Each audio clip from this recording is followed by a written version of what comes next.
Good evening. Good evening, everybody. The time is now 5:06.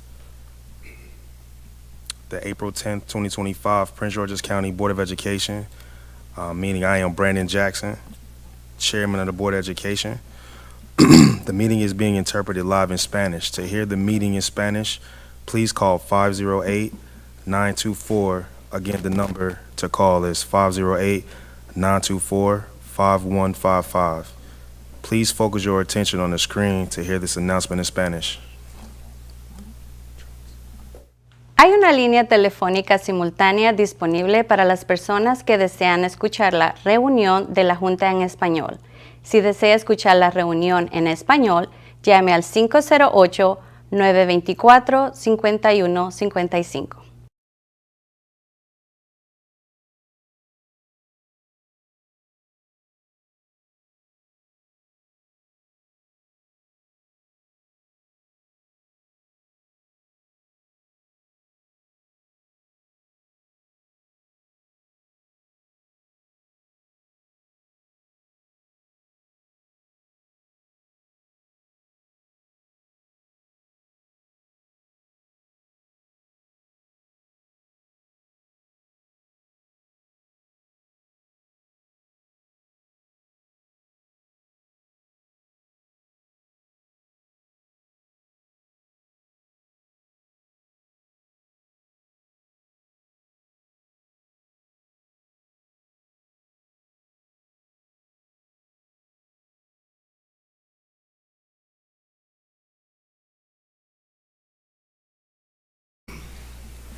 Ms. Johnson, please call the roll.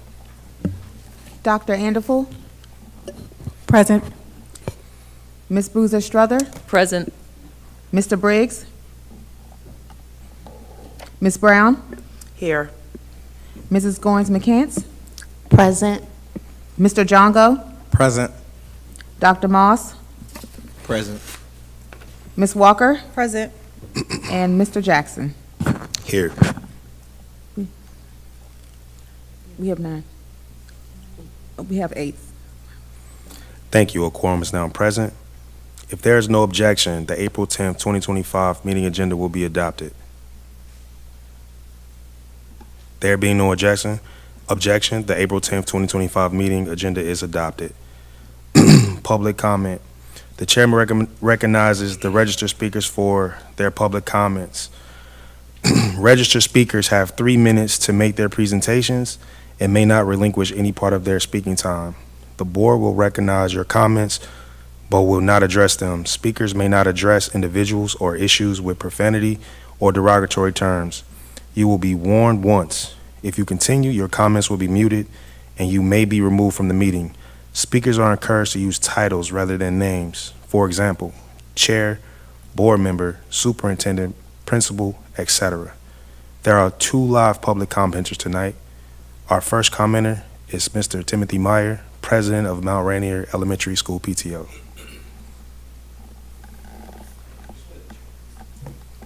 Is it live now? All right. Thank you, everyone. Monday, we closed out our latest legislative session in Annapolis with much success. Go back 3 months. We faced $1.1 billion in cuts, especially to our most vulnerable. But office by office, hearing by hearing, rally by rally, PGCPS united, and we delivered. Community schools, funding for English learners and Comp Ed, saved. Consortium funding, mostly restored. A successful advocacy day, plus our students joining Strong Schools Maryland and other leaders to fight for their own future. We learned this key lesson. No one else will protect our funding for us. We've got to be proactive, tell the stories of PGCPS success every day, and protect it ourselves. The blueprint for FY26 is largely intact. Now we have a year to win back funding for FY27 and FY28, especially cuts for the 2-year funding pause to collaborative time. And to PGCEA, you say the word how hard you want to fight on this, and I'll be there in the foxhole with you. Standing with our educators isn't just on the table. It's the whole foundation our schools are built on. This Annapolis session is over, but the next campaign has to start right now. Less than a year to show beyond any doubt how the blueprint is working for PGCPS. We must strengthen allies like Strong Schools Maryland while giving PGCEA and MSEA even greater voice. And we need MSDE and AIB to forcefully defend full blueprint funding, not give cover for proposed cuts. How do we tell the PGCPS story? First, win the news cycle every day. Have proactive stories, both timely and evergreen, ready to promote. At least one positive story highlighting each school every year.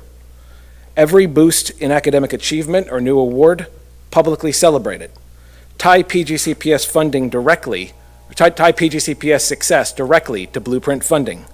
Feature the heroes of PGCPS, bus drivers, cafeteria workers, front office staff, educators, and make sure our elected officials in Largo and Annapolis see all of it. No more walking into offices hearing that PGCPS isn't working. We know that it is. Government relations and communications are not separate, and public messaging is lobbying. It's how we position ourselves all year long to win the big fights for funding that we're going to need to win in the years ahead. Thank you all, and let's get to work telling that PGCPS story and saving the rest of that funding from FY27 and FY28. Thank you all very much. Ms. Terry Johnson, individual speaking on IT.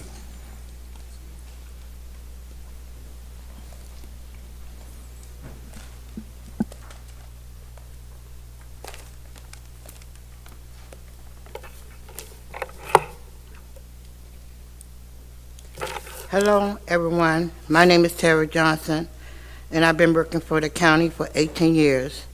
I just got back from fighting cancer, kidney cancer, and I almost died in October.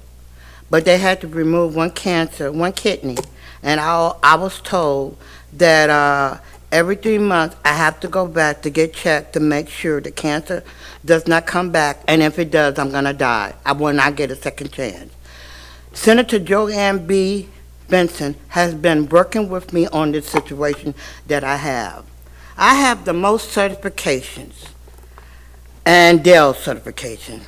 I became homeless in Monterey, California, sleeping in my car. I had to bathe in the gasoline station to pass my certification because I refused to give up my money. I have a letter from the school stating that I helped the students and everyone pass the test. But the reason why I'm here, I was told, I've been doing IT since 1995, but I've been told that I can never, ever, ever apply for a job. Right now, they put me at the help desk for no reason why. I never been working. I got letters of recommendation. They just took me and put me on the help desk. Management asked me if I would help the students to pass the A+ test. So I did. Not only did I'll help them pass the A+ test, I fed them that summer, and most of them did pass the A+ test and now have a job. I was told, I was put in a TDC center so I could get training, and all of a sudden, management, for no reason, just took me and put me in the help desk, which we all call it a prison because it's answering the phone. It's not that what I've been trained for, helping people, training teachers, principals, doctors, scientists, and for them to put me on the help desk and for them to tell me that I am never, ever, ever allowed to apply for a job. I have to sit there and do a day base. And they told me I better not complain. And that's why Senator Benson and I were trying to figure out why. I got letters proving that I am one of your best, excellent workers and very qualified. And like I said, I don't know how much longer I have on this earth, but if you could help me to get back the job that I did have, I would thank you, appreciate it.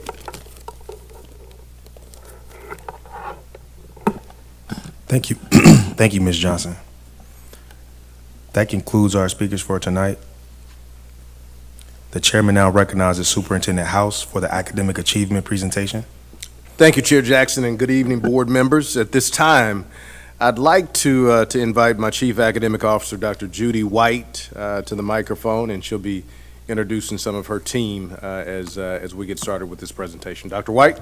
Good evening, everyone. Thank you for having us this evening.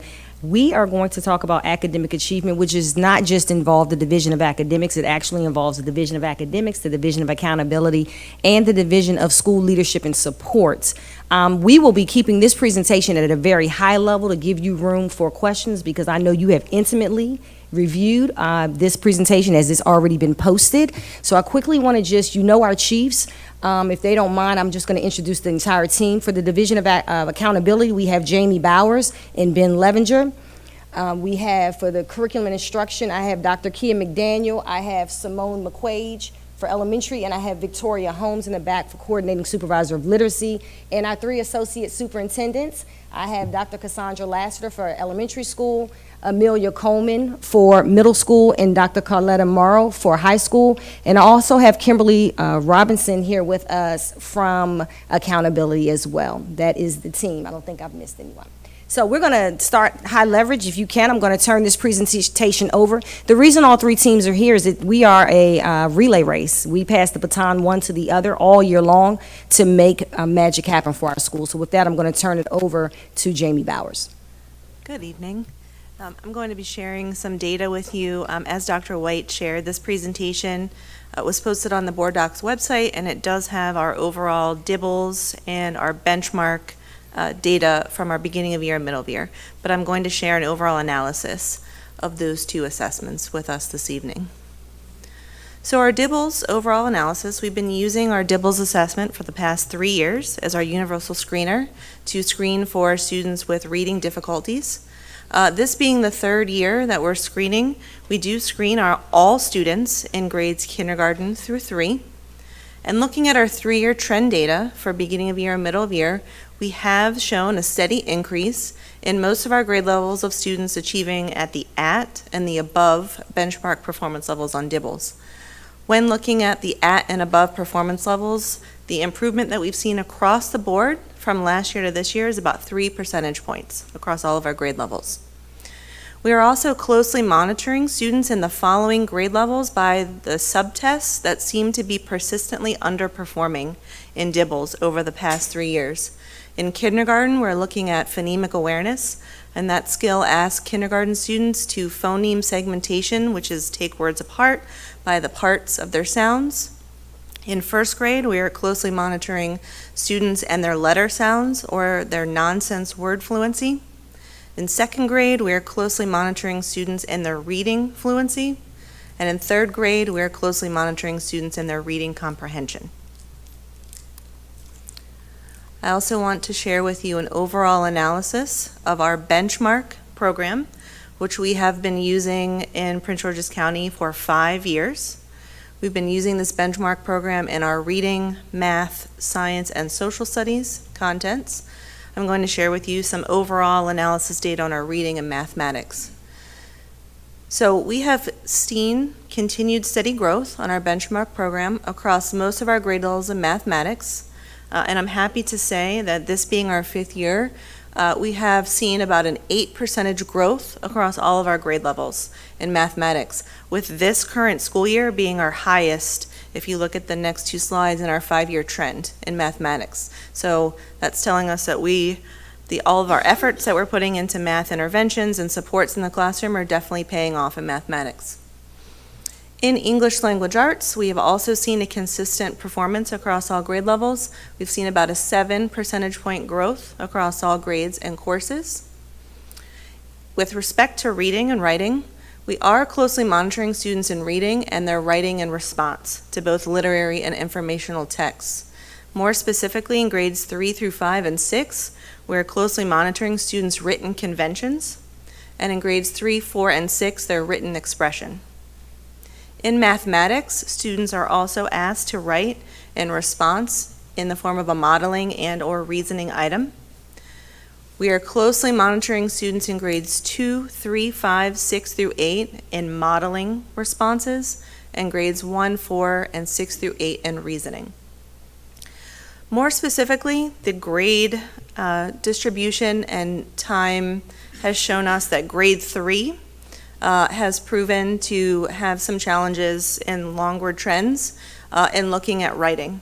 So we are more closely monitoring those students in grade 3 because that is a pivotal year in looking at their comprehension and how they are writing in response to texts. I'm going to pass it over to my colleague, Ben. Hello, everyone. My name is Ben Levenger. I work in the Office of Monitoring and Accountability. And we've been asked to, I gotta move my slide here. We've been asked to speak a little bit about chronic absenteeism and how it relates to course grades. So just a quick review for anyone in the public that's not familiar with the term. Chronic absenteeism is defined as just being absent for 10% or more of the school days that you were supposed to attend a school. Okay? So I can move on here. Just a quick overview of our chronic absenteeism. This is from the end of February when we submitted the slides. You can see here is a small increase in chronic absenteeism in elementary school from 28 to 32%, but in middle and high, it's actually better this year. Middle from 24 to 19%, we have 5 percentage point decrease. So with chronic absenteeism, lower is better, right? So it's gotten better in middle school and high school, a small decrease as well. So a little improvement there with chronic absenteeism. And then we really wanted to see that there was a question asked about how do course grades kind of interact with attendance, with chronic absenteeism. So we chose to slice it this way. I have a slide for elementary here and one for middle and high are the next two slides. As you may have expected, these two things are correlated. So the top bar there is the grade distribution for students who were chronically absent, and the bottom bar is for those students who are not chronically absent, who came to school more than 90% of the time. And as you may have expected, the students who are coming to school more often do get better grades.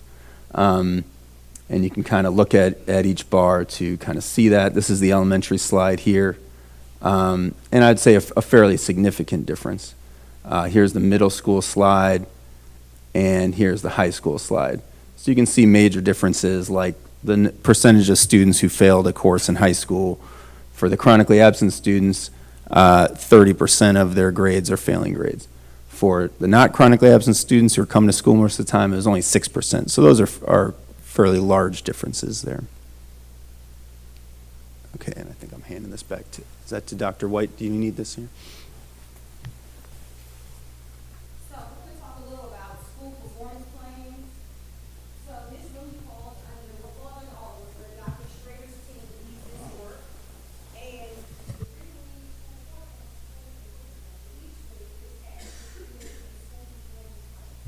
And in that plan, we are following the school improvement model of Plan, Do, Study, Act. They are able to establish their goals. They're looking at root cause analysis, looking at their data. They're looking at the system's priorities aligned to the strategic plan, working with their instructional directors and their school teams, and coming up with goals that they will focus on, operate through, and normalize all year long. Our school side does a great job of holding stat meetings throughout the year where these plans are constantly reviewed. So it's not a once and done. It is actually a document that lives all year long. And so now we're going to talk a little bit about how the area office and curriculum and instruction work together to move this work. Yes, good evening. So in the area office is made up of the 3 area offices, and we have our associate superintendents here from each area to answer any questions you have after the presentation. So the Division of School Support and Leadership, this year we've had 2 major foci, which is strengthening school culture and climate and building capacity through observation, feedback, and coaching. And that has been our work through our professional developments, through our visits with schools. And anytime we bring principals together, it's been focused on these 2 things.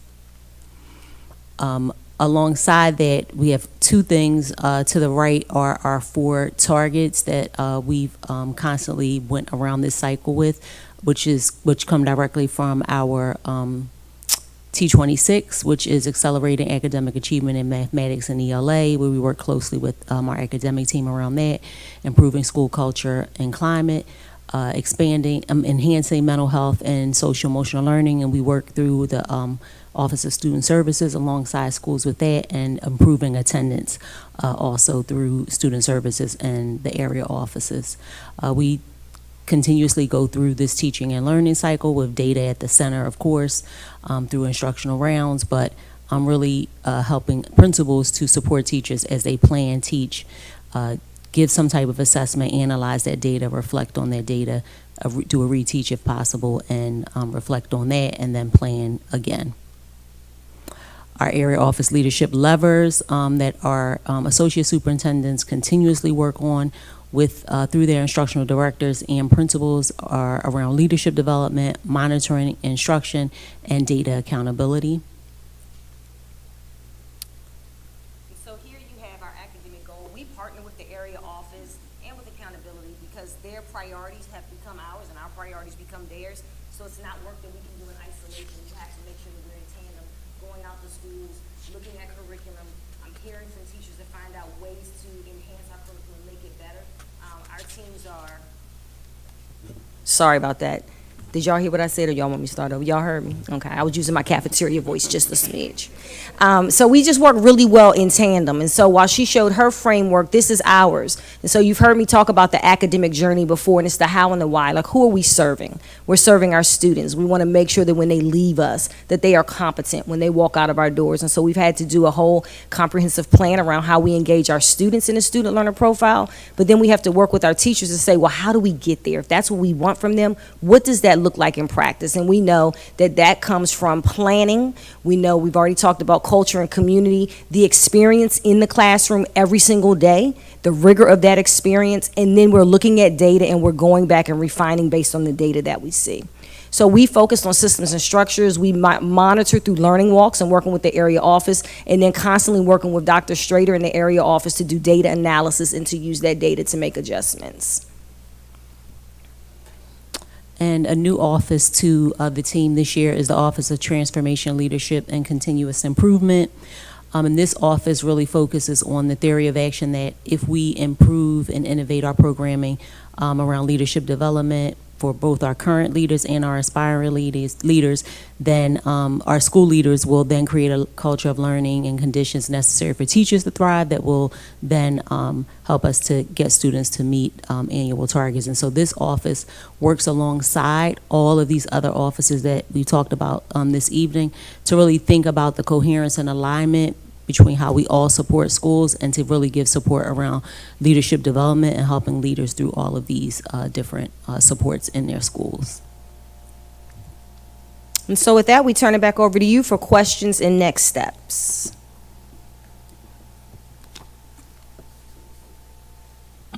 Thank you. Thank you, Dr. White.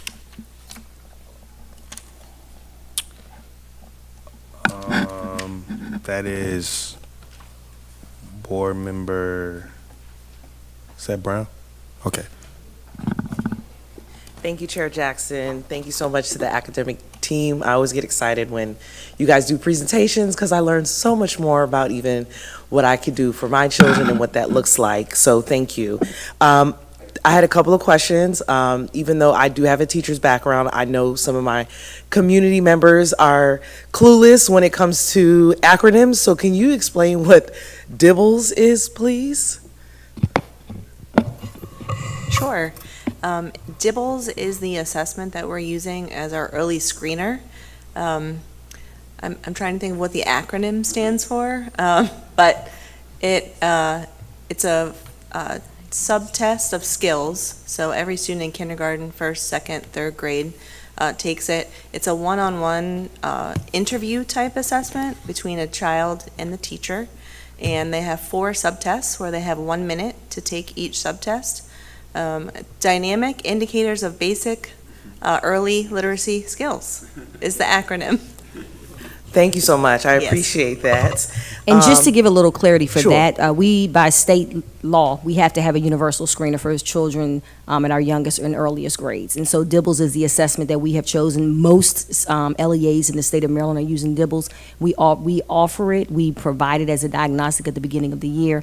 We do intervention based on it, and then we assess again the same assessment 2 other times during the year. Excellent. Thank you so much. And then when you talked about closely monitoring, I know that was something that you brought up. What does that look like exactly? Sure. So it looks different from the different teams that are here. So what it would look like, and I'm speaking for the group, everyone correct me if I am telling tales. What it would look like from accountability is they're making sure that they're pulling the data in a timely manner so that schools, the moment they're assessing, that they can have data. That means making sure that they're monitoring what schools have not tested in the time window, where are we, who do we have to reach out to make sure we meet all those thresholds. It means that the area office is working, they're built in clusters, so usually instructional directors, they have performance specialists, they're running those data reports when they're ready, they're looking at schools, they're looking at trends. They're looking at schools that they compare together. They're trying to identify what indicators at any given moment we're not doing well on and then what we can do. And then we're tag teaming because my supervisors are then looking at their content and they're saying what standards are we not making that? What does that mean for curriculum implementation? And then how do we work with the area office to have that conversation, to go out on learning walks, to look at schools that are performing well and what are some of those strategies we're seeing versus schools that are not, and then how do we build supports and wraparound systems? Excellent. And I know my time is out, so I can wait for a second round if you all are doing a second round. Thank you, Board Member Brown. Let's go to Student Board Member Jungo. Thank you, Chair. Thank you for the presentation. Yeah, I at least got the chance to go through almost all 71 slides. I do have questions about chronic absenteeism. I wanted to know what are the district initiatives to decrease chronic absenteeism? I see that we do have a slight decrease in it. I want to know what's working, what's not working. What can I bring up to the student body in my time that I have left so that we can keep decreasing our chronic absenteeism. Yeah. Yeah, sure. Thank you for the question. So first, I would say every student, every day, college and career bound, is the message you could say to your peers, right? You need to be in school every day so that you stay on that track for college and career. I would say district-wide, we have an attendance task force that meet regularly, I believe bi-monthly. They look at the attendance data across the entire district, and we do the same thing. We look at where do we see it trending well to make sure that we share those best practices across the school district, school by school.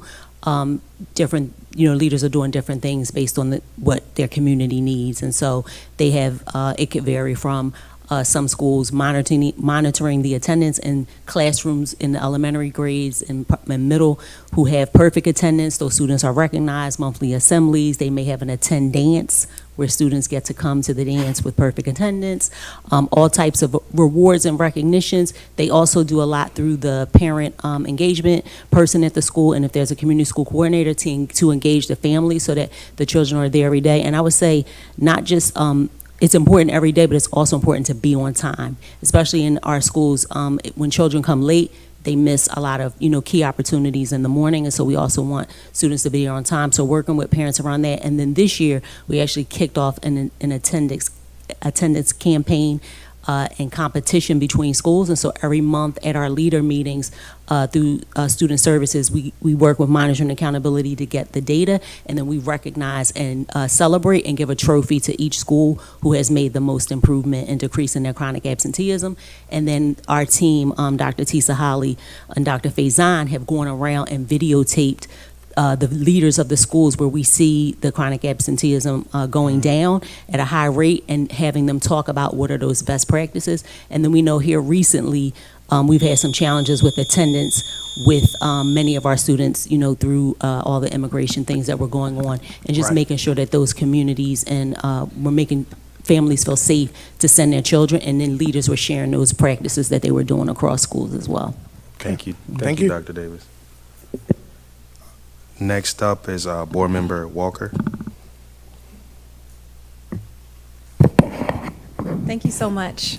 This was very comprehensive. I know that all of our constituents online have an opportunity to see what we can see. But I do see here small learning groups and tutoring, for instance, with Carnegie and what the performance of that looks like. And just with the recent legislative session, we've also know that a number of things in the blueprint will also talk about in-class tutoring. So I was hoping you could talk to us about, are we still implementing the interventions during the day, and what do those look like? Thank you for that question. So I can remember a time when we started interventions and we had interventions outside of the curriculum. And so teachers were trying to figure out, how do I implement all of this, and then how do I give the intervention? In the last several years, those interventions are actually within the curriculum day, so it's built in, so the rotations are there. The other thing we mentioned, the universal screener. So for every student on that universal screener, we're monitoring who's on, we're monitoring where they are, and we're communicating with schools. The other thing is, you talk about the state and legislation, it talks about that 1-to-4 ratio. So we are excited that in 48 of our schools, we have Amplify in elementary school, which is tutoring in the classroom with live tutors that come on. Students are on devices with them. So we've had that partnership. Carnegie is another one for mathematics. We know that we've had problems with mathematics. And so after school, we have opportunities for families to sign up in elementary, middle, and high school for Carnegie tutoring, for individual tutoring where they're in groups, and when you need one-on-one, you have homework, you're struggling, you need help. The other thing is, you know that we have Pear Deck. We're looking for a new vendor now. Pear Deck is 24/7 for any student that wants to, 24/7 in all languages and any content. We're working on a new vendor now to offer the same thing, because that is also one-on-one with a tutor. So they can go on, they can be on video with the tutor. And so elementary, middle, and high, we have interventions. And then most of them, we have those in the content, core content within the classroom. Thank you. Board Member Moss. Yeah, thank you all so much for the presentation. This is the fun stuff for me in this role. So I'm going to push us a little bit. I see Simone here. I just want to celebrate her. Simone is in the back. She's respected all over the country for her work in literacy with Amplify. So I love the rest of y'all, but I want to make sure I acknowledge her. I think her brain is so brilliant. So with that, I'm going to push us a little bit. Over the past 3 years, I think we've seen a decline in the percentage of students scoring well below benchmark in the beginning of the year, which looks like we're improving kindergarten readiness. However, that early progress doesn't appear to carry over into first grade. So I'll give you an example. The cohort that entered kindergarten in SY23 had 40% scoring well below benchmark in the beginning of the year, and as first graders in SY24, 39% we're still in that category. Would love for us to talk a little bit about the factors that are contributing to that lack of upward movement and really how we are addressing them. Sure. So I'm going to have Simone make her way down here, but I'm going to start this conversation. So one of the things that we know about DIBELS, which is really good, like we've seen significant increase in DIBELS, because originally when we started as a district, in full transparency, doing DIBELS, we were not performing well. We realized that, you know, people always say it was summer school, summer school, summer school. Our beginning of the year data showed that we really didn't have a slot. Like, we've gotten better. So when you started looking at those kindergartens through the pandemic, that moved, and we started Science of Reading, which we call Structured Literacy Now, we saw improvements, right? And this is our second full year right now that we're in of that implementation. However, as our kids have gotten better, you could make gains going into and have growth going into that second administration of DIBELS, but we also know that they're chasing the standards. So the standards gotten more rigorous. We've moved students, but we're not at the standard. So then what happens is, by the time you move from kindergarten to first, while we're still moving, now we're at a different standard. So it's something that we're definitely working through. We're excited about our literacy policy from the state and the literacy plan we have in place, because it talks about that high quality tutoring in the classroom. So trying to figure out, the same way I say Amplify, if you looked at the data in there for Amplify, the students that we have on Amplify have made significant improvements. So how do we get Amplify to 136 schools and move that work, which we know we want to increase. And so now I think it's a matter of looking at our budgets, looking at when all the funds shake out from all the different pockets, how can we bring more schools on? Just to quickly say, we know that we would love our families to help support Move Literacy. But in our district like ours, we have to be committed to try to figure out how can we do it on our own. And so that's one of the other ways that we would say. Thank you. I didn't know if you wanted Ms. Simone to to Yeah, speak. do you have anything I that you can- want to add to that? We I can just give her wanted to opportunity. say that in addition to that, we have been presenting to our teachers as well as our administrators around building that assessment literacy. What does it mean from year to year when you're looking at a student as the targets, as Dr. White mentioned, change from each test administration? It's also important for our teachers to kind of go back and look at making sure they are administering the assessment correctly. So when we talk about building that assessment literacy and making sure that we are following the guidance and that our teachers are implementing the assessment with fidelity, it's important that we take that time in addition to what teachers would have to do within the collaborative planning. So it's important for them to understand the assessment, the why behind the assessment. It's also important for them to see how that connects to the instruction that they're implementing each and every day. And so that has been the piece, as Dr. Bowers mentioned, with our focus areas. It's taking that back into all of our training with our reading leaders, giving them focus, allowing them to have further supports that they can take back into their schools and support their teachers. Sorry we took up all your time. We know you'll be back No, round I wanted two. the world to see her brilliant brain. Thank you all. Next up, we have Board Member Sakia Goin McCants. Thank you, Chair Jackson, and thank you all so much for this presentation. We did have quite a lot of fun going through all 72 of these slides. So for the sake of time, I will stay in this conversation around DIBELS and benchmarks in academics for this round. I looked specifically at the increase that we have in well below benchmark, not just in DIBELS, but in some of our benchmarks, for example, looking at 9th grade for this year. And I'm wondering what the correlation is between our interventions. Are we using that as part of how we're evaluating the interventions, program evaluation overall? And then what are we changing about first instruction as a response specifically to the benchmarks in the classrooms? Yeah, so benchmarks, it's interesting because benchmarks are informative. Unfortunately for our district, though, because it's the one measure that we do, it creates a stage of summative, and it's really not. So we should be teaching, and then teachers should be in our curriculum, teaching it as prescribed, and then you have an assessment to determine how students are doing.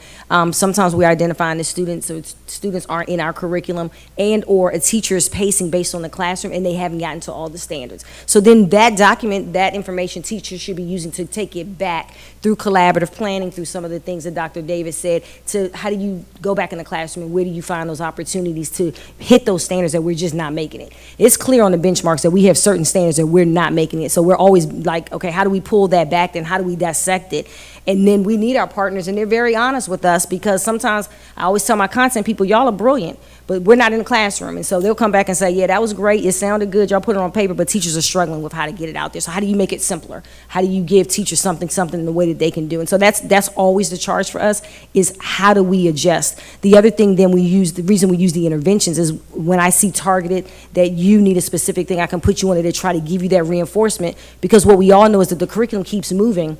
Because we're moving towards mastery, we try to scaffold through the curriculum so it shows up again, but you got to keep going and working with them where they are at the same time. So that's why our interventions are supporting us in that. So I know we're almost at time, but with that, I'm asking specifically with our interventions. Yeah.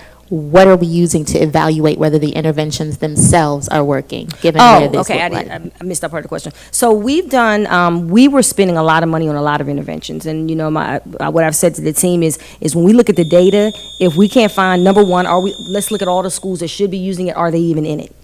Number two, those that are in it for the prescribed amount of time that they should be, are their students moving? So what we find out from every company that we use is what is the when done with fidelity look like? So is it supposed to be 3 days a week times 20 minutes? And then who's hitting that marker, and how are those students growing? We look at that against those that are not. And we have to make sure, we have staff members that are taking time to go through the interventions that we have to see if that marker is hitting. When we find that either we're not in it, we're not using it, it's not meeting marks, or it's not high quality, then we pull out of it. Thank you, Dr. White. Next, Board Member Boozer Struthers. Yeah, thank you so much. I think some of mine actually will follow Board Member Goins McCants around this ninth grade, looking at the ninth grade. And first, I just want to take a step back and thank everyone for the excellent presentation. I'm looking at slides 13 to 16, and Dr. White, I've always appreciated that you've allowed me to ground my approach in this and looking at my son's classes, because otherwise it's a little more difficult for me to fully understand the data, but I have experience with that cohort. So I'm looking at last year's 8th graders who are now 9th graders who are having this new opportunity for a semesterized approach for RELA and for geometry, which means in the case, some students like my son had RELA every day for the semester, and now he's having geometry every day. So he wouldn't have been included in your geometry data, right? But I do want to say what I think is very encouraging is Math 8 students last year, they're emerging, the numbers in emerging and their improvement dropped significantly when they enter geometry, that they're doing, showing, their benchmarks are showing great improvement in the geometry classroom. So I do want to acknowledge that, but I would be interested to know, is the semesterized approach with RELA every day, with geometry every day, algebra every day, what are you seeing from that? So one of the first things I will say is that our posture as a system should be that certain courses, kids have exposure to them all year. We know that in certain communities, we have students that are coming in and out.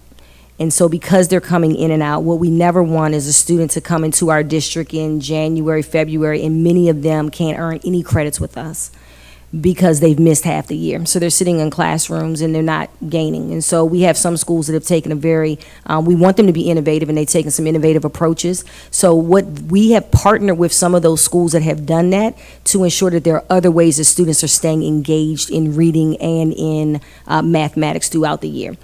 This is a pilot year for a couple of schools that did some very strategic things, and we're going to be looking to see if that model is working. If it's not working, we're going to be committed to moving it back to a full year. Thank you. Thank you.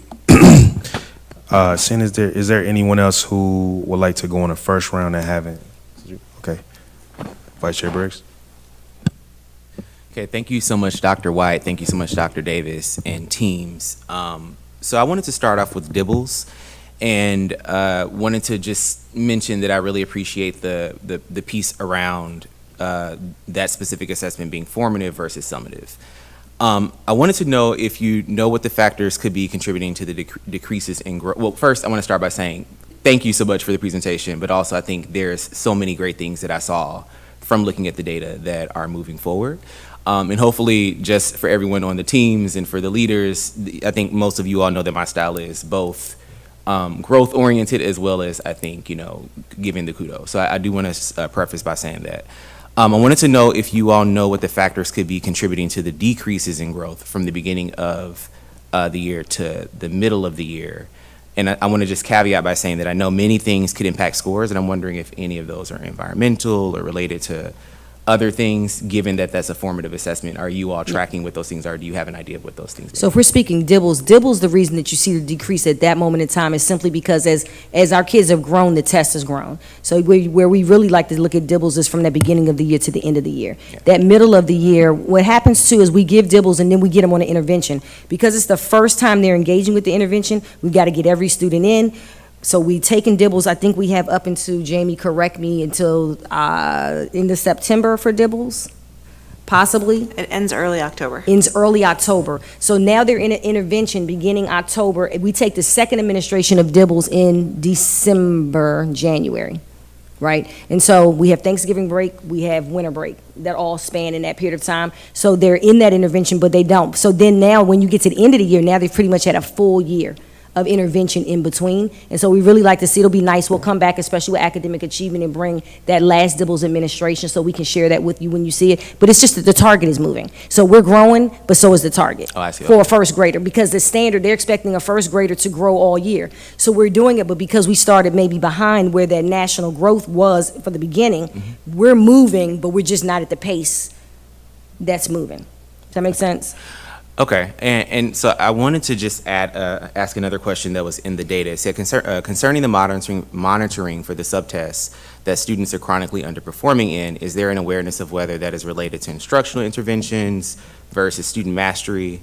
And if the former, are teachers receiving targeted training around how to support with those? Yeah, so I think what Dr. McQuaid, I was making you a doctor, hon. What Simone was referencing is like, it's that assessment literacy.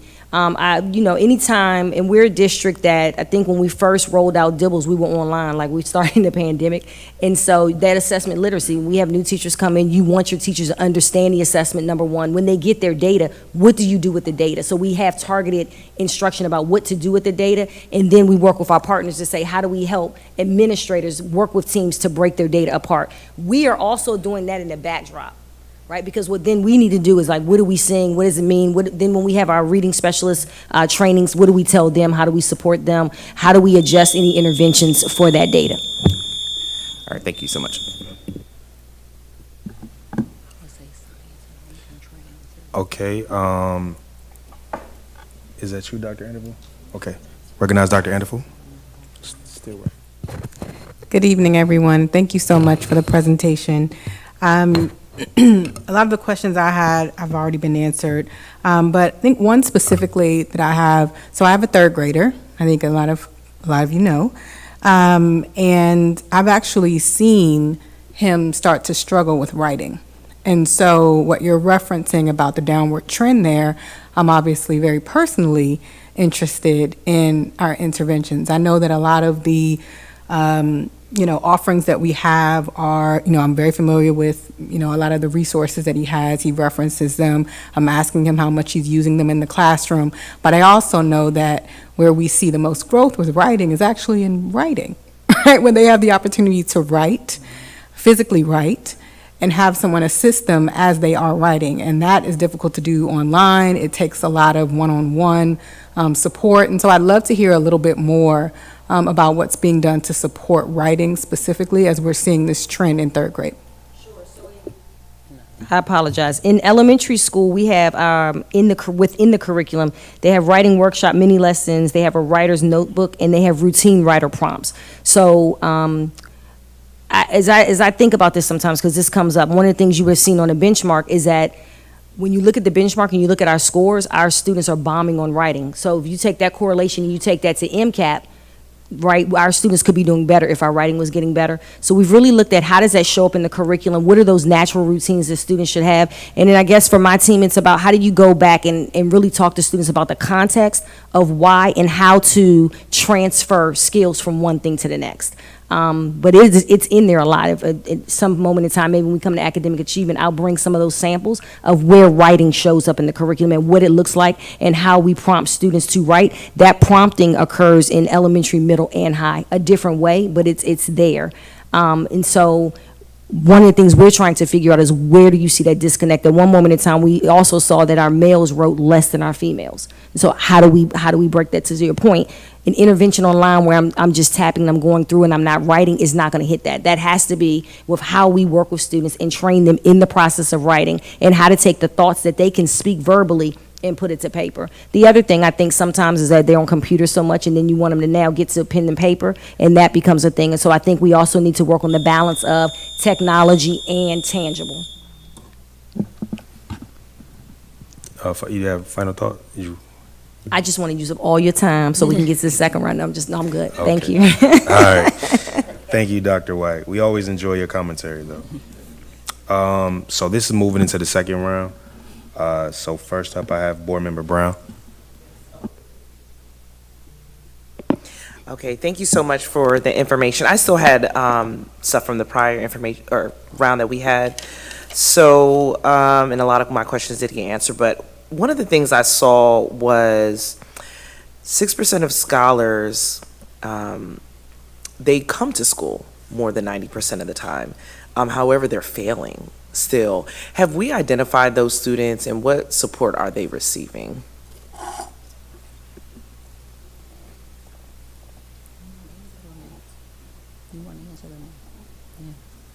Oh, my mic was on, sorry. Yes, so the leadership teams, along with the teacher teams, they're constantly bringing that data together and looking at data, seeing, again, what intervention students might need, and always asking the question why, right? What might be getting in the way for this particular student, and leaders. That's why observation is so important, getting into classrooms, seeing the teaching and learning that's happening, seeing what students actually have in front of them and what they're working on, and then what that struggle might be. If it, got to a point where a plan was put in place, interventions were given, and we still saw no growth, didn't see any growth, then the conversation would be around, like, what does this child need additionally? If they're in school, they're getting the instruction, and we still aren't seeing improvement after we gave interventions, and then that's when you might have some type of referral for additional testing or anything beyond. But we always try to make sure we cover all bases around looking at the instruction, the engagement of the student, if there's any behavioral things that might be getting in the way, things like that. And so that study team will come together and really try to look at the data and pick it apart. And then also parent engagement is key, reaching out to the parents, is there anything going on at home? And so you might have the PPW, the counselor, like a whole team will come together along with the leadership to look at that data and try to, get to the why. The other thing, I just want to make sure that when we're looking at the grade slides, that we're looking at them in the right order. So when you look at the very first one, it's the 3% and the 1% is what's failing, not the 29 and the 47.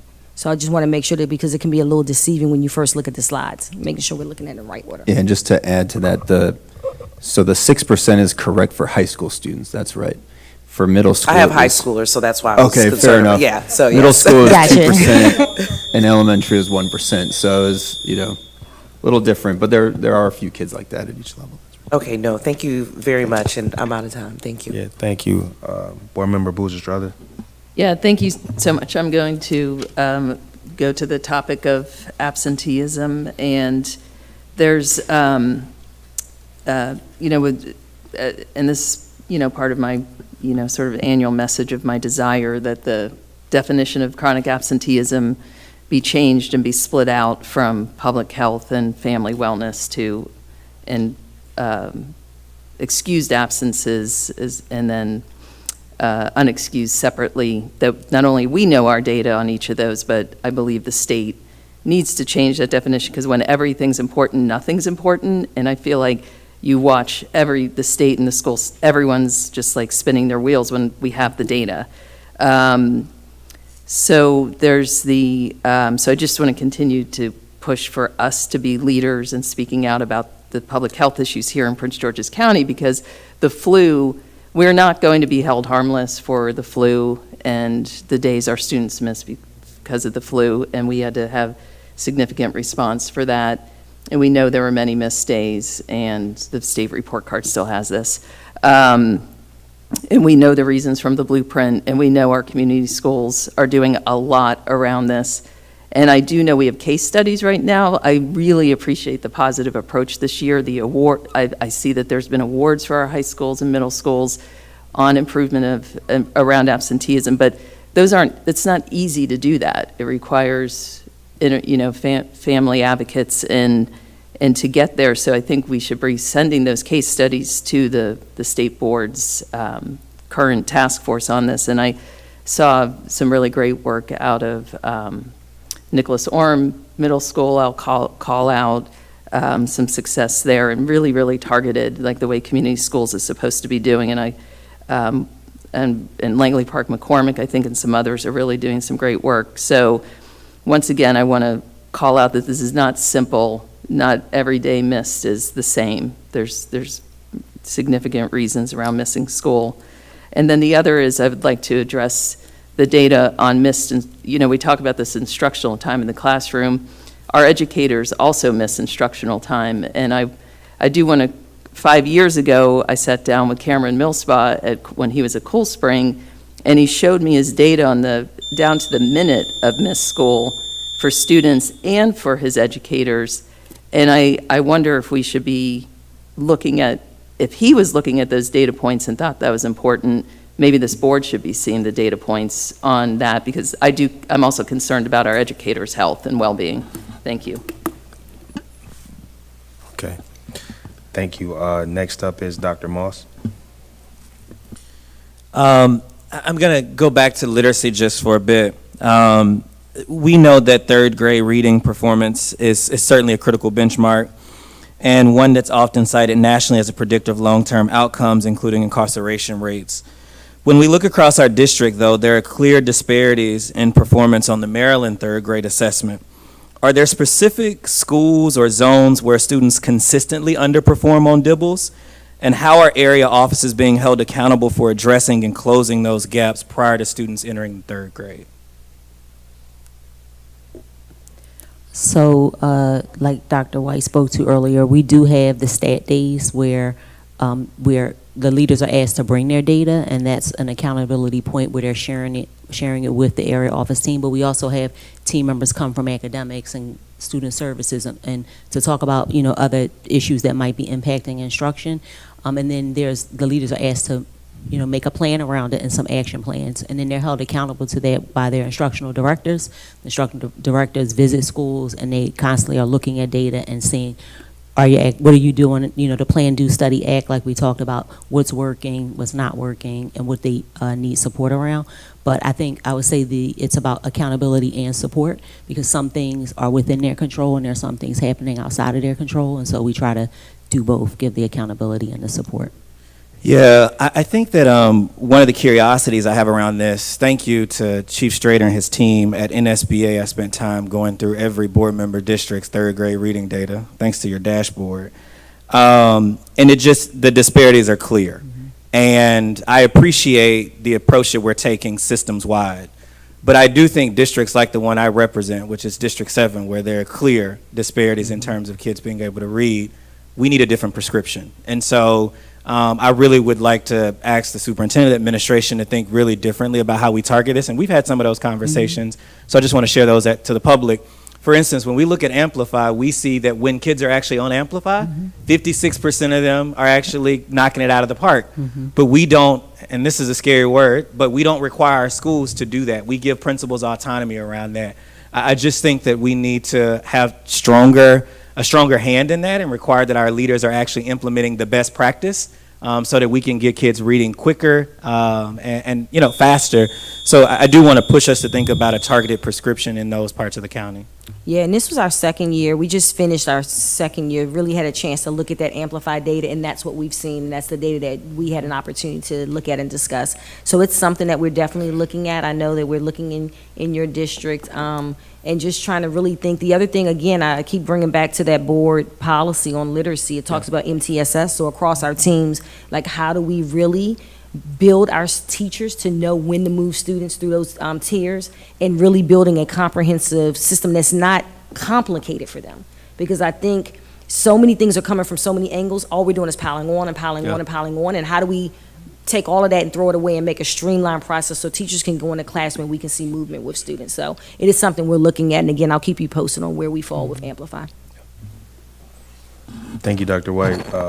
Board Member Walker. Yes, thank you so much.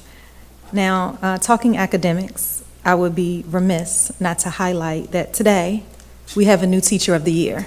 And she happens to be from District 9, so I just want to give her a shout out right here, Miss Lafia Turnstall. We can clap, you guys. We can clap for our Teacher of the Year from the non-traditional South, okay? And I'm just excited because it is an alternative program and the approach to learning is so different. And I actually think that we can leverage some of those powerful creative ways inside of our traditional curriculum, because I think that scholars thrive.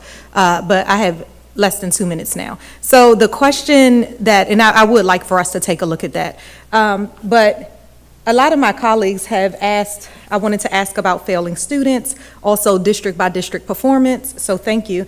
But as I look at my son, since we're all looking at our scholars, and he happens to be in 7th grade, you know, this Amplify monitoring is so super important. So I just want to double back on amplify and how we can roll that out. I know you talked about that, but I want to get that again. And also, what specific supports? So if you see that a scholar is, let's just say, had an A, then a B, then all of a sudden they have an F, there could be a lot of things happening, whether it's at home, it's not always in school. It can be a lot of environmental issues that's happening. But how do we look at that, and how does a parent then partner with the teacher to say, I need some targeted intervention? How do I do that? And that's what I would love to know from you. What can a parent do to get this targeted intervention that they feel for their scholar? Sure. So the first thing I would say to parents of our scholars is really understanding the platform synergy that the grades come in. I think they need to understand our grading policy and understand that grades are based on categories in a grade book. So you could have a failing grade somewhere that's 20%, but have an A somewhere that's 50%. And together, collectively, they make the whole grade. I think it's important for them to have relationships with their teachers, and if teachers are not responding, they need to be in touch with the principal, and if the principal is not responding, they need to move it to the instructional director and move it up. Our goal is that that's not the case. We want to be in a posture where we're not constantly moving things up, but things happen. And so the other thing I would say is parents need to understand that some teachers are in Canvas, and Canvas is the playbook, but Synergy is the record. Synergy is where the final magic happens. So you could see something in Canvas one day and see something in Synergy. Synergy is the record. And so how do you sit with your child? How do you tell them to bring their assignments? Even if they are posting in Canvas, there is a way for a teacher to show back a graded assignment and for the student to access it. So I think we need to do a better job. And I've worked with Chief Zuckerman on how we can get information to our families for them to know how to show the student how to open it back up, and with our educators on how to show, put it back to the student so that they can open it. And then they need to sit and plan. So let's look at your assignments. Let me see what you've submitted. Let's see what you have for the week. The other thing we're going to work on for next year is we're expecting our teachers to provide our syllabus that lays out all the things that you're going to learn all year, and we're working on a platform for that to come off the main page so a parent can just go to the main page. So if it didn't come home from the teacher, you have it. We just have to communicate, and that communication isn't just from our parents. We have to find better and more ways to communicate to make our parents be successful in helping their students. Give us that one pager. We're happy to get it out. I have it. It's ready, and I will make sure that all of you have it. Thank you. Board member, student board member, Chango. Okay, we're back again. Well, I think because I've seen all of our board members highlighting, their scholars around them. I mean, I don't have kids, but I do have a little sister. So my sister's in 7th grade. I think something about being a big brother, I kind of see both sides to the academics. I can kind of get mom off of her a little bit and say, I think I struggle with that too. But I seen that when she was in elementary school, per se, I think she's a 7th grader now, so, she's had 2 years in middle school. When she was an elementary schooler, it was hard for her to, writing was hard. I don't know why. I don't think it was, well, I don't know, of course, because I was a kid back then, but it wasn't, as hard for me. But when I seen for her, it was kind of a struggle. She took to small group learning really well. After school, tutoring at her school. I think recently they stopped the program at her school for after school tutoring, but she strived from it, becoming a principal honor roll student. So I was wondering, do we see, I see like a little bit of data towards, small group learning and like after school tutoring, but could you kind of give me an example, or at least tell me like countywide, do we see that increase in our students that do stay after school and participate in after school tutoring or virtually tutoring, and seeing how their scores increased, or yeah? So our schools, many of our schools put funds in their budget to run their own after-school programs. That data doesn't filter into one place because each school is building it for what they identify through, when we talk about school improvement plans, what they're identifying through analyzing the goals that they established, where students aren't making it. And so many of them, and you might be able to speak a little more, have funds set aside to run after-school programs that is targeted specifically for the needs that they have in their individual schools. For those collectively that we do, many are the ones that we do, which is Amplify. You have that data. When we have Carnegie, I have Carnegie data. So for mine, we do, but it's hard to manage schools, but you might talk about what it looks like from a school perspective.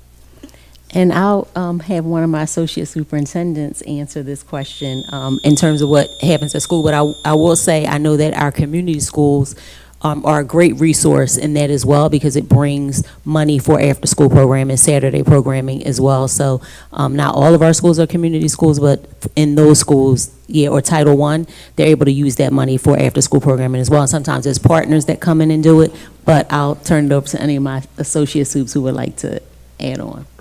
Good evening. Can you hear me? Or can I use my cafeteria voice? I have a really strong cafeteria voice. Can you hear me now? It's on. Okay, good. Yeah, so many, just as she just spoke of, we do have several schools that have their own after-school programs, and it's basically, and you all mentioned it a couple of times today, when we're looking at numbers, the schools, when they develop their programs, they're looking at from numbers to names. So they're identifying specific students who need specific additional support, reading, math, it may be SEL, writing, whatever it is that they need in those particular buildings. And then they can craft their after-school program to support those different needs in their buildings. So it looks different. I have 122 schools. So within those schools that are Title I and community schools, you can see multiple programs going on that cater to those specific needs of those students. And it doesn't filter into one place, but each school does have their own data boards to make sure that they're meeting their goals. Thank you. If y'all notice, I've been a little generous with the time today. It's a work session. Just make sure when we have our meeting on the 24th that we're a little tighter on our times, board members. But I think that there's an appetite for another round. So if there's no objection, I move to have a third round. Okay. After Mr. Briggs speaks. No.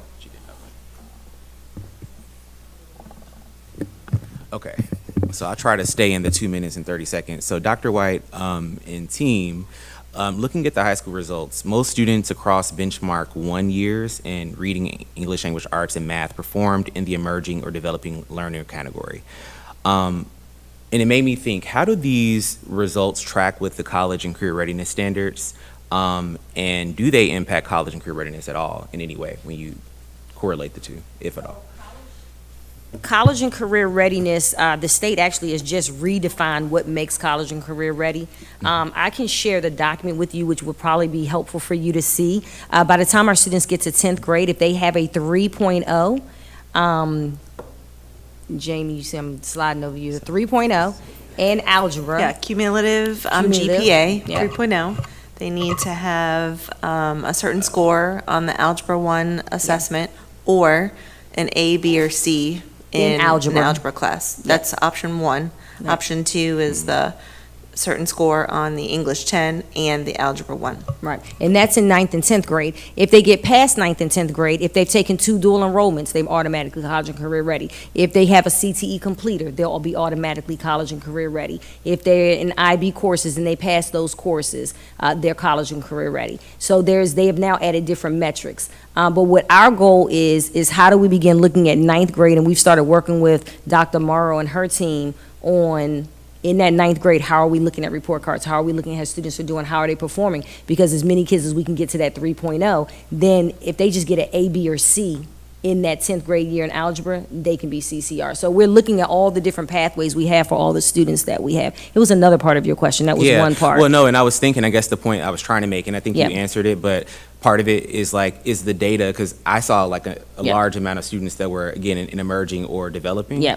But is a large amount of students that are going to college not ready for? And it sounds like the indicator is no, because they have all of these other standards that don't correlate with the. So I don't think we actual can necessarily say that. I think when we look at and Olivia Pearson, who's under Dr. Davis, when we did a data last year, the significant amount of students that we have going out of our district into universities. Now, what we don't have is the data on when they get there, how many of them are needing maybe a different mathematics course or something like that. But the fact that they are getting in, we are sending, and that's not a story that's told often, thousands of students out of our district, if that's the path they choose, because we don't just promote going to college, we promote college and career. So, and I know that's not what you're saying. No, and I want to make sure, like, I don't want to imply that I think that the scores, these test scores, indicate what a student is capable of. But I just want to know if there's any correlation. I think you answered that. And I don't think that we know to that degree, but we also in 11th grade, every student takes SAT as a part of our district automatically. We have SAT day, and in 8th grade, we have PSAT day too. So it's other data besides this that we try to look at for our students as well. Thank you. Board Member McCants. Goins McCants.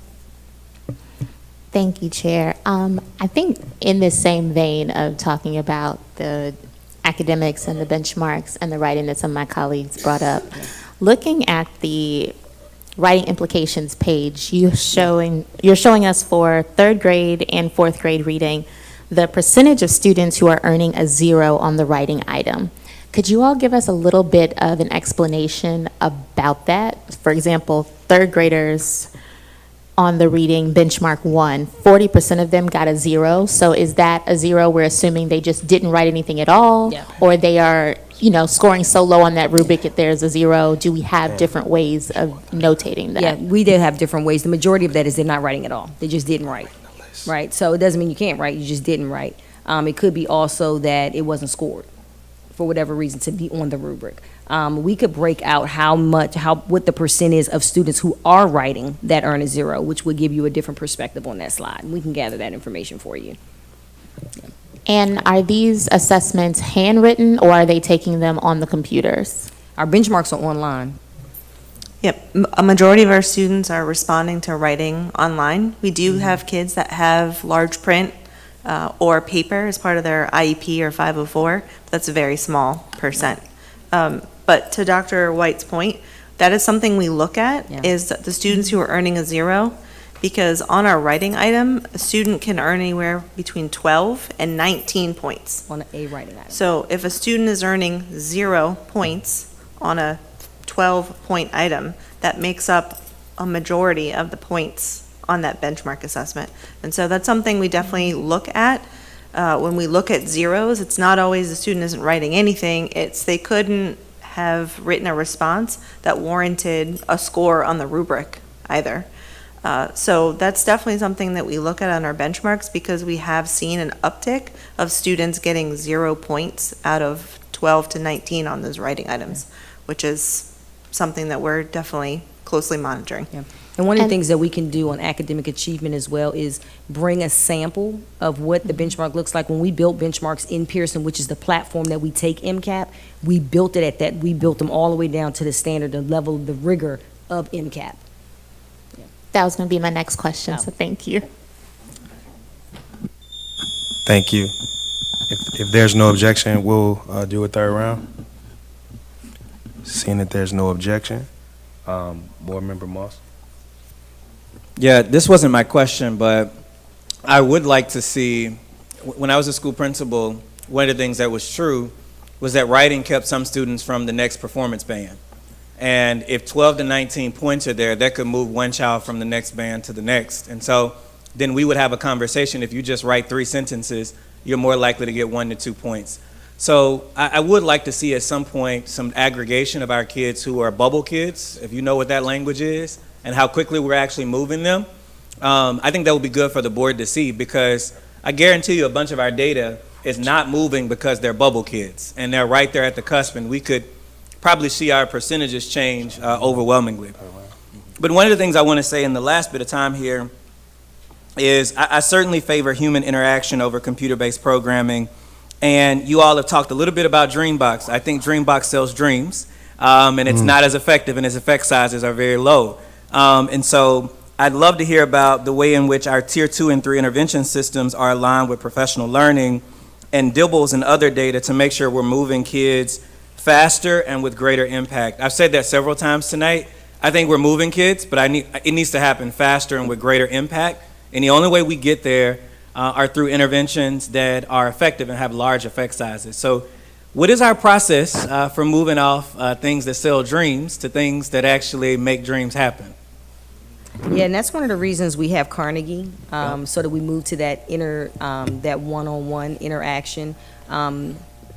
We also have another program that we're using, and I can't think of it right now, in math. Speak Agent and IXL we have as well. But I will also, we'll go back and we look at the data, but we'll go back and look again. But yeah, say it again. Oh yeah, for PD time. So one of the things that we talk about, the two of us, a lot is we're putting a lot on teachers in limited time for professional development. And it's one of the things that we've pushed back on as we're building the calendar. Of course, we already have the calendar for next year, but the year after that is like, how can we give teachers who are on the battlefield every day the professional development they need to do their job and do it well? And so we can layer on, we can add an intervention, we can bring a good, but if we can't train them how to do any of those things, it won't even matter. So that's why one thing, we've got to see what we can pull off their plate and see what we can train them in really well. How we've done with science of reading, what does that look like for mathematics? And we've done some things that we don't have enough time to go into tonight, but I can explain later. I just want to say to the public, all the questions that I asked tonight, I've gotten answers from these before. I just think the public needs to know these folks have met He's with me giving me the one-on-one. business. So, yeah. Thank you. Dr. Anderville? Yes, so I know that we've talked quite a bit about Amplify and Carnegie. I wanted to circle back to these. Some of the work that I've done in other districts has been around high-impact tutoring.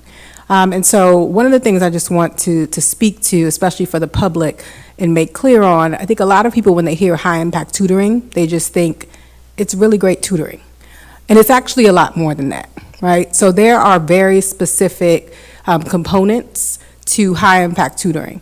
And so it sounds to me, in looking at Amplify, or at least in what you've written here, that I'm sure if I were to read more about it, which I'd love to talk more about, that it meets those standards.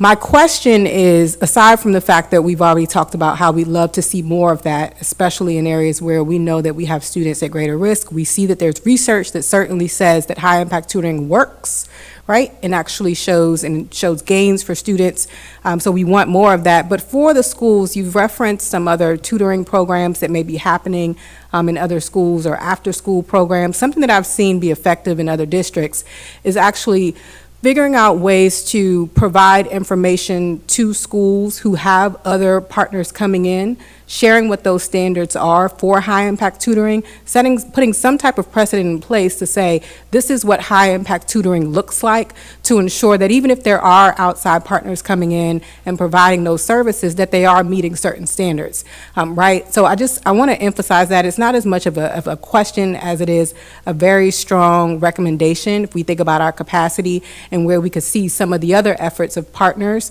coming in, ensuring that they're actually meeting the mark and helping our at-risk students specifically make gains. And I would just say we agree with you. Therefore, Dr. Davis's team has actually done an RFP for community schools to find at least 4 vendors at bare minimum who meet those standards, and those schools will only be able to use. And they're in that process right now, so that will be in place for school year 25-26. Thank you so much. Fantastic. Board member, Vice Chair Briggs. Thank you so much. I had a number of questions, and I'll probably just send the rest to you via email, but I did want to ask about DIBELS and just go back to that for a second. One, again, this is a kudos. So it looks like there was steady growth in the beginning of the year over the last 3 years, and you mentioned that in the report, and really appreciate, one, highlighting that, but also I think that the growth that exists there. I was curious to know what the end of the year looks like. So is there a report that kind of shows where students are ending? We can get that to you, Yeah. absolutely. And then when what we can do is wait until we take this. We can send you what we have from last year, but if you want us to wait until this year, we can send you the comparative, one to the other. All right, thank you so much. Board member Boozer Strother. Yeah, thank you so much. So I've appreciated how my colleagues have been moving around the pillars of the blueprint and touching on definitely 1, 3, 4, and 5, and especially I think the underlying community schools model that impacts all of this, particularly, I think, the family health and attendance. But one that we haven't really talked about is Pillar 2, and a lot of us in this room spent a lot of time fighting for full funding to be used for all pillars of the blueprint, but it was tied to collaborative time. And I guess I wanted to understand better how we will see academic achievement data improve because of collaborative time, which we're fighting very hard for. And also, I know that we've been incredibly successful with the National Board Certified Teachers, and I see how hard our teachers are working for that certification, working on weekends, all year to earn that. So I was wondering, how's Pillar 2 impacting our data? So I have Dr. Baldwin here who may want to just talk about that portion, not what we're doing with it, but if you want to bring any clarity to that pillar for our district. But then Dr. Davis can talk about collaborative planning, or one of her associates, collaborative planning, and her ideas and goals for what that time should look like in schools. We know that when teachers can work together and collaborate around curriculum and talk through student work, that they have a better understanding going back into the classroom around misconceptions. And I will add before Dr. Davis jumps in is that, of course, the theory of action starts with leadership, quite frankly. And one of the themes that we've seen with our associate superintendents as well as chief of schools has been around the idea of coaching and ensuring the data meetings and collaborative planning happens on a consistent basis, making sure principals understand what those conversations, coaching conversations would look like, ensuring that they're grounded in data, supporting teachers and using data. That has been a theme for every essentially principals meeting that we have on a monthly basis.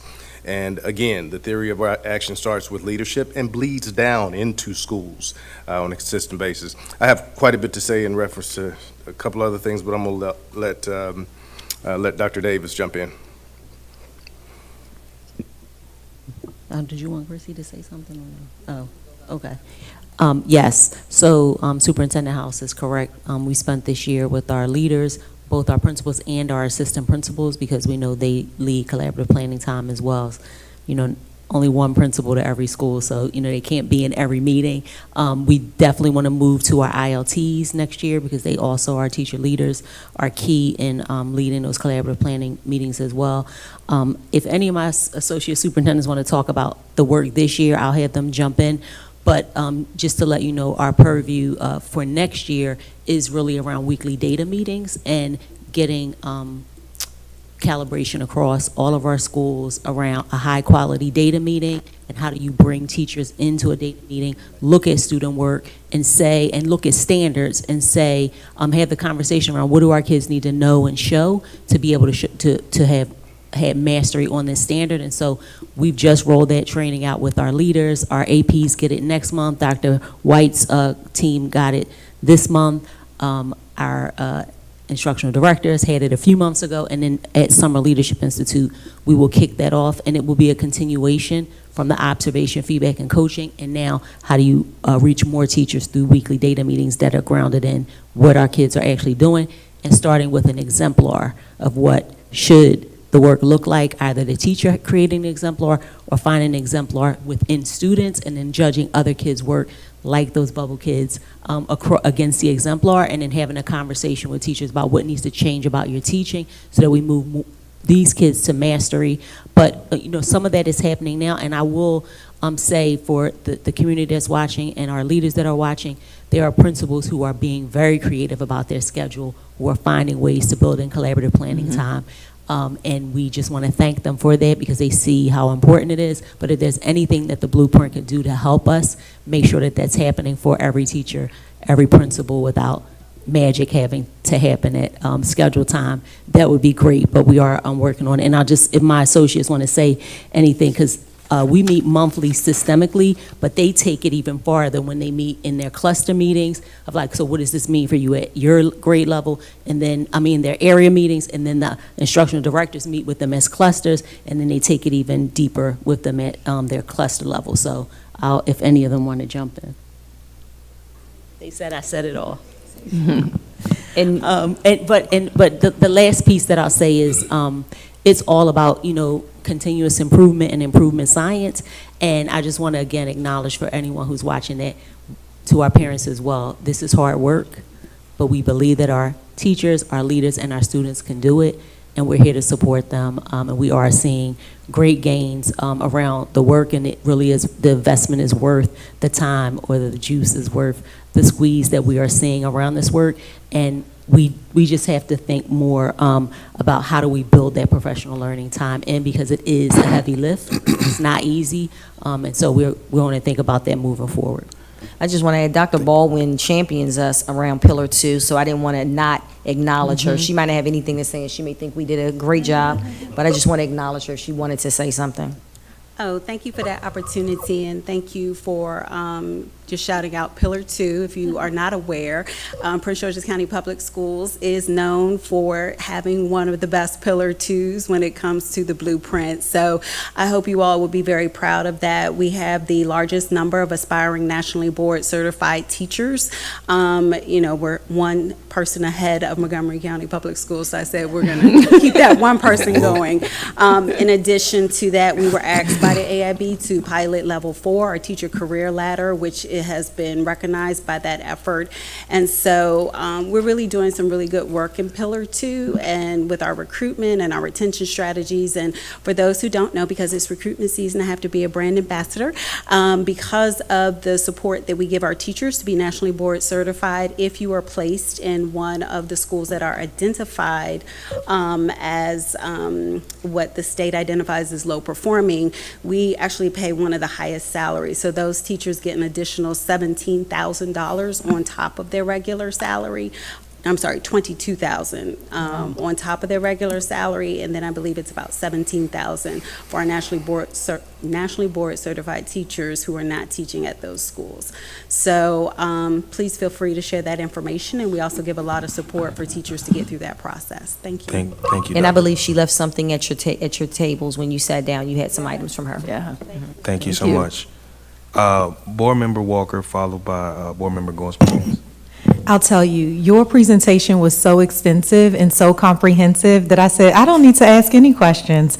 I know, and here I am on the third round. But this one's good. Listen, it's budget season. It's also a high deficit season for Maryland, for our county, for our school system, and we're going to have to make some really hard choices. But one of the things I remember hearing as we talked about the blueprint and as legislators, as we talked to legislators, was this notion of the high impact tutoring. That's why I'm talking about it. And I really was hoping that you all were thinking of what a strategy looks like to partner with not only HR, but with communications to highlight the interventions, for lack of a better word, or the work that we're doing to better attract educators into Prince George's County. There's great work that we're doing, but we need to attract them here so that we can leverage them more in the classroom for exactly what we're talking about tonight. So I was wondering if you all want to, talk about any of those great plans that we have. Thank you. I know it's a team effort. It is. And so I think, I echo the sentiments of my chief colleagues. As much as we can continue to talk about the wonderful things that we're doing, it's important for us to be brand ambassadors because that's actually the #1 recruitment strategy. And one of the things we're also trying to help people understand is the best recruitment strategy is actually retention. So the more we can continue to provide the opportunities that we do to our educators and get them out there so that they can say, hey, come see what we're doing over here, is really our #1 strategy. And in addition to that, Prince George's County Public Schools has been known and continues to be known as one of the best places to be developed as an educator. And so we want to continue to provide these wonderful opportunities for them. But a lot of other information is in that packet that I gave you, and always happy to come and talk a little bit more about the specific recruitment pieces.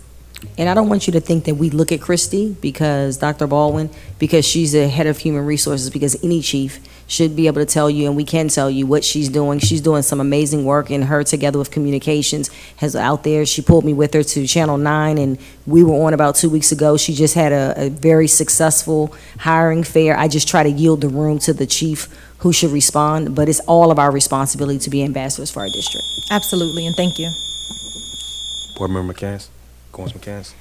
Thank you so much. I had some more questions about chronic absenteeism, but I think I can talk to the team about that offline. After this, I'll just email my questions.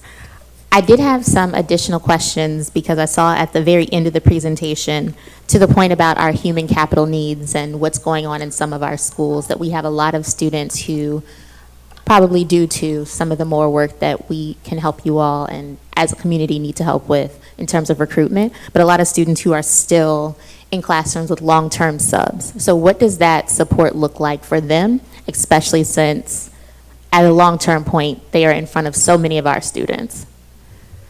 So one of the things when we do have a vacancy and we know that a long-term substitute may be filling it, we do actually provide them professional learning opportunities and try to get them up to speed as quickly as we can, but also allowing them and paying for them to come to any of that evening or weekend after school professional learning opportunities that's available for them. And I was just going to add, at the school level, the leaders always, even in our new novice teachers who come into a building, try to pair them with a mentor, give extra support to a long-term sub if they are in the classroom, and just make sure they have everything that they need.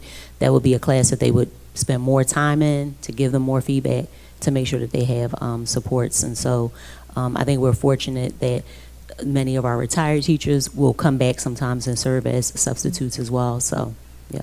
And also, when we have long-term subs, we're able to pay them for professional development like other teachers. And we've, on the academic side, we've also created exemplar Canvas courses that they can use that pushes the content directly out to students. So we're not having to worry about how to do all the planning. We've created structures that already have some of that for them. In the last few seconds I had, the follow-up question I had to that was, are we tracking our students and how many of them are seeing long-term subs year over year? Like the impact of that on cohorts of students? And then for the record, my question for chronic absenteeism is, when we're looking at this comparative data, when does failure due to attendance kick in? And was that factored into the data that was shared with us? So you mean failing a course due to attendance? Yes, FAs. Yeah, so I believe with the current policy, and someone can correct me if I'm wrong, I believe we don't have a set number of absences that causes a failure automatically. Although obviously it's correlated, where if you're not coming to school, you're missing tests, you're missing assignments. If it's unexcused, I don't believe you're allowed to do makeup assignments. There's a lot, I'm not an expert on all these rules, but that's why you see, the correlation there. I'm sorry, was that, repeat your question one more time, make sure I'm not missing a part. That was it. Just Okay. clarifying for the public that failures due to attendance are no longer a thing in Prince George's County Public Schools. Mhm. We would have to get information. Right now, we do not, unless Dr. Schrader says something differently, we don't follow students year over year on who had a sub. It's a good question, but I made a note of it. Can I just make a slight amendment? At the elementary level, we do track it. We try our best to track what happens with one cohort from one year to the next. So we know if they had a sub in third grade, that we want to make sure that they have a qualified teacher in fourth grade as much as we possibly can. Because our schedule is a little bit more hands-on, so we're able to look at that a little bit more closely. I stand corrected. Thank you. Board Member House, Superintendent House, does that conclude your presentation? That changes the game. That does conclude our presentation. We appreciate the thoughtful nature of your questions today, and we, of course, only look to improve the quality of instruction, improve student outcomes, and this is the way we do it collaboratively. So thank you all.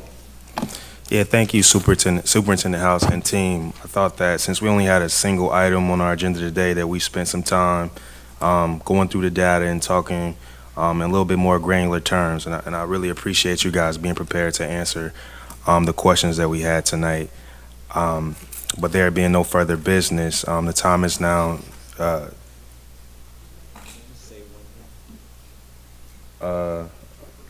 okay, go ahead, yeah.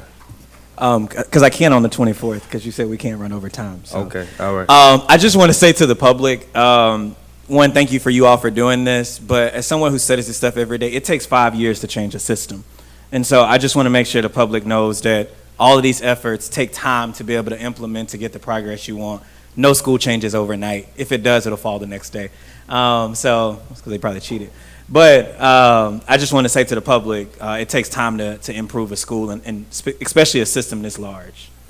Yeah. Yeah, absolutely, and we support the superintendent and his team and the work that you guys are doing, and you have our full support, for sure. Nobody else have any comments before I close this thing out? All right, great. So there being no further business, the time is now 6:41. The April 10th, 2025 Prince George's County Board of Education work session is now adjourned.